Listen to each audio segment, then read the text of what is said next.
Good evening everyone, কেমন আছো তোমরা সবাই? আমরা অনেক ভালো আছি। আর আজকে যাচ্ছি গণেশ ঠাকুর দেখতে।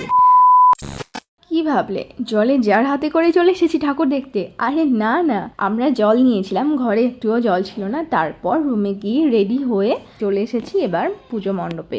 আমরা এখন গণেশ পুজো দেখতে শুনতে পাবো। গণেশ চতুর্থীর পরেও যে গণেশ পুজো হবে আমি ভাবিনি, তাই আবার নতুন করে তোমাদের এখানকার আরেকটা গণেশ পুজোর ভিডিও আমি শেয়ার করছি।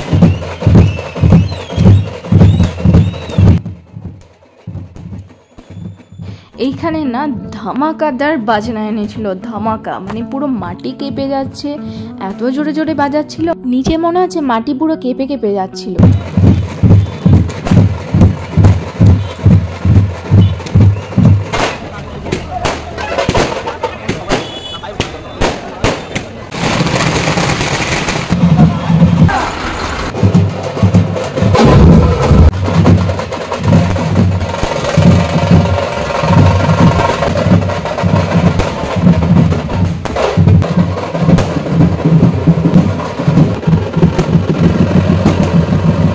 গণেশ চতুর্থীর থেকেও না এই গণেশ পুজোটা অনেক ধামাকাদার ছিল। সন্ধ্যা থেকে এত বাজি ফাটাচ্ছিল কি বলবো, ওখান থেকে নড়তে ইচ্ছে করছিল না। তাই রাত 11টা অবধি দেখে আমরা এবার ফাইনালি রুমে যাচ্ছি। আমাদের ঠাকুর দেখা আজকের মতো কমপ্লিট। পা পুরো ব্যথা হয়ে গেছে, এখন ফিরছি।